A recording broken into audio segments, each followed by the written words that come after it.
Film ini bercerita tentang pembajakan pesawat 767 penerbangan Oceanic 420 yang sedang dalam perjalanan ke New York City dari Inggris.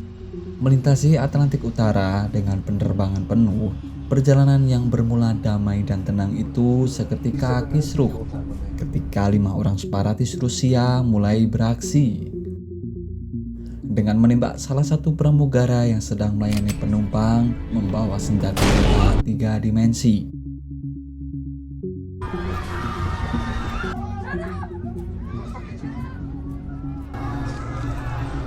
Namun, yang tidak diketahui pembajak adalah menipisnya bahan bakar pesawat dan kemungkinan akan jatuh dalam 97 menit. Masalah datang lebih awal ketika pembajak pesawat itu juga menembak Kapten 767 sehingga terdapat luka parah pada lehernya. Alex yang diketahui sebagai agen Interpol yang menyamar komplotan pembajak itu berusaha untuk menyelamatkan kapten dengan bantuan Kim yang diketahui berprofesi sebagai tenaga kesehatan bersama Hitar, dan Samuel yang diketahui adalah anak Kapten 767.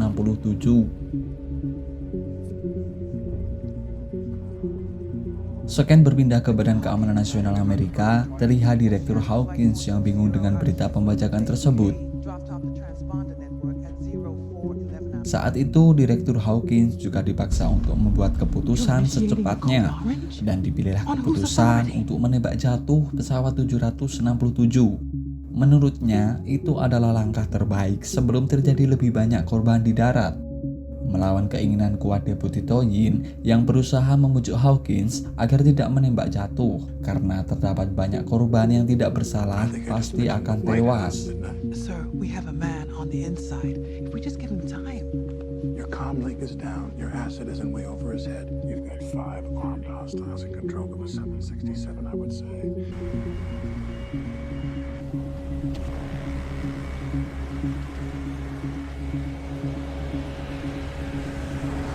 Tanpa mempertimbangkan masukan dari Toyin, Direktur Hawkins bersiap untuk menembak jatuh pesawat sebelum menimbulkan kerusakan parah di darat. Tidak ada pertimbangan tentang nasib penumpang yang tidak bersalah itu. Kericuhan di dalam pesawat pun semakin parah, diakibatkan kurangnya pengetahuan pembajak dalam menerbangkan pesawat. Dan saat ini dikemudikan oleh Anand dan Marco, mengakibatkan tekanan kabin meningkat sehingga terdapat tekanan yang tinggi dalam pesawat dan kemungkinan dapat menghancurkan pesawat. What's happening? Where's Delta? 30,000. Steady. It's not right. We're level. Cabin pressure. 15 psi. We're over pressure. Normally it's 9.5. Golem's gun must have punctured the fuselage. There's going to be a problem in the cabin pressurization system. It's rising. Past 17, the hull could rupture. How much time do I have? 5 minutes. Shit.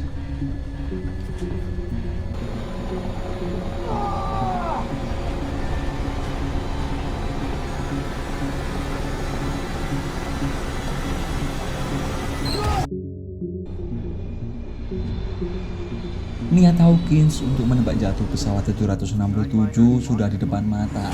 Terlihat 3 jet tempur siap meluncurkan amunisinya.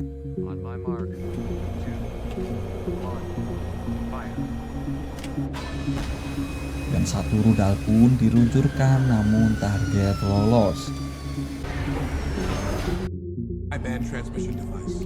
Soviet bombers used them to confuse American radar during the Cold War. Radar is useless. We're flying blind. Firmly confirmed. Heavy out of Atlanta in our airspace. Jesus Christ, we were supposed to have clear air. Hawkins tidak menyerah, kemudian meluncurkan kembali rudal yang kedua. Raptor 2 back in formation for second launch.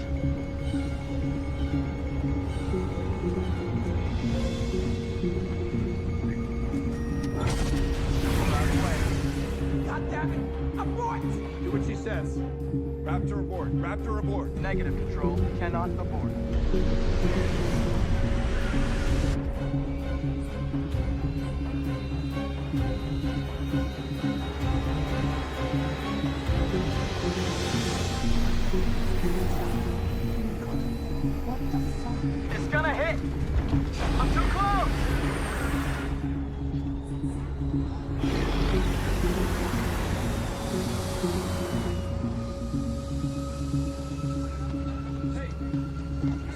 Namun di luar dugaan, rudal itu menembak jatuh pesawat yang bukan targetnya.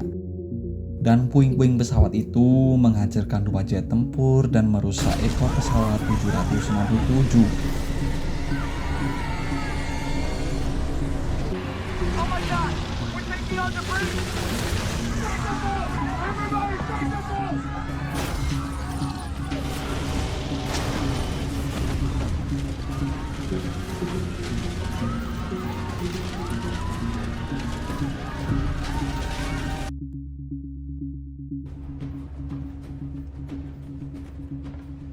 Diketahui ternyata di dalam pesawat tersebut terdapat nuklir yang sedang diaktifkan oleh Anand dan Marco untuk menghancurkan Amerika dengan tujuan agar tidak ada negara dengan kekuatan super. That's an impact trigger. Yes. That's a nuclear warhead.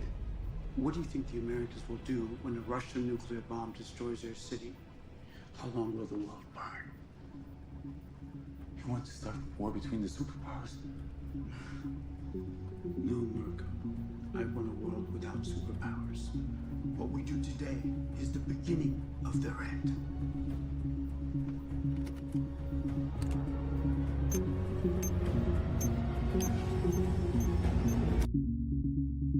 Scan berpindah ke kantor keamanan nasional Amerika, di mana setelah Hawkins mengetahui bahwa terdapat nuklir di dalam pesawat 767 dan mengetahui identitas 5 teroris yang membajak pesawatnya. Wait, this has been confirmed? What? Engineers talking. Says there's a nuclear device placed on that flight. Thank you. I need the SecDef on the phone right away. Ternyata pembajakan ini dipimpin oleh Enid Slauris, di mana Slauris ini adalah pembajak yang kita kenal dengan sebutan Alex sebagai agen Interpol. Sloris. Enid Sloris? Now we know where they're headed. Where? Here. He's coming for me.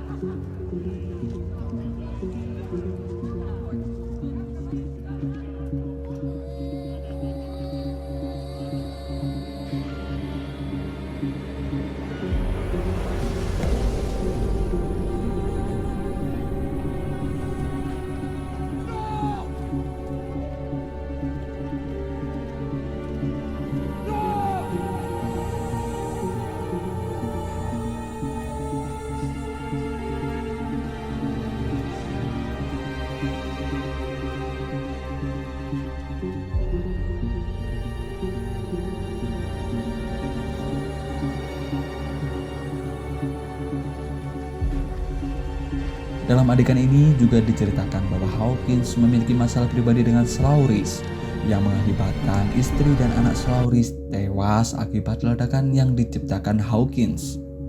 Di waktu ini penonton kebingungan, lalu siapa sesungguhnya Alex yang berperan sebagai agen Interpol dalam pesawat 767 itu? Apakah dia masih hidup?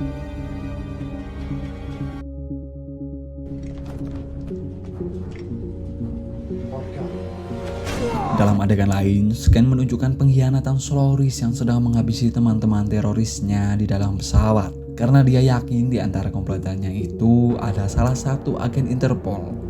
Semua teman-teman Slauris terbunuh.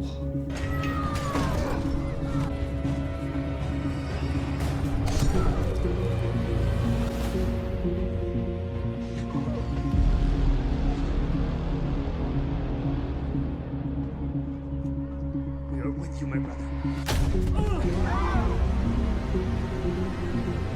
You are a traitor, Alex! The traitor was Marco.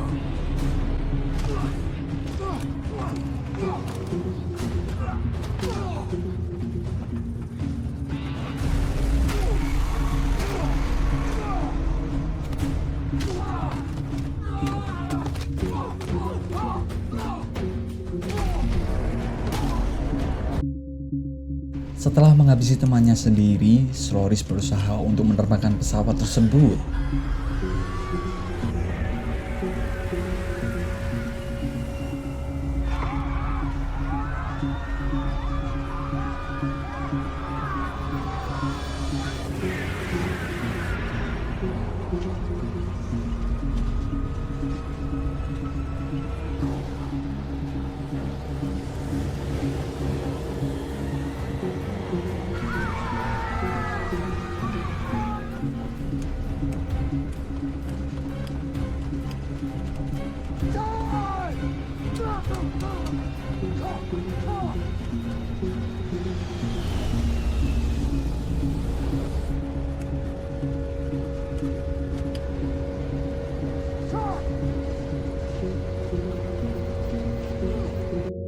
Dalam adegan lain, scan juga menunjukkan Kim yang sedang berbicara dengan Marco dan mengetahui Marco adalah agen Interpol yang sebenarnya. The access codes to the cockpit door. Setelah diberi kode akses ke pintu kokpit yang diberikan Marco dan mengetahui jika ada nuklir di dalam pesawat tersebut, Kim berniat untuk menghentikan niat buruk Slauris. There's a nuke on board.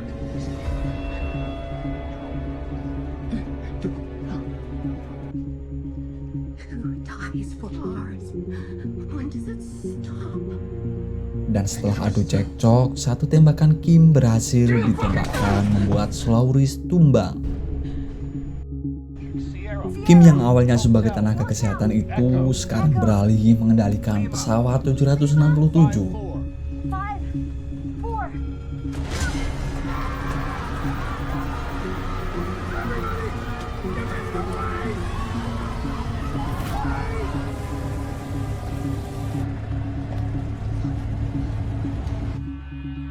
Failsafe engaged. Rerouting to safe landing.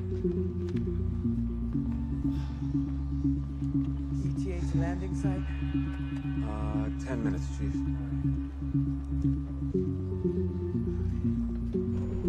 We don't have enough fuel, Kim. Tell them. No.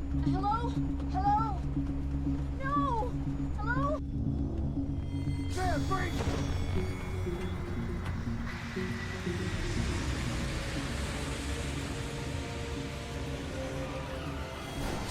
Dan berhasil mendaratkan pesawat di Bandara Pacer Valley.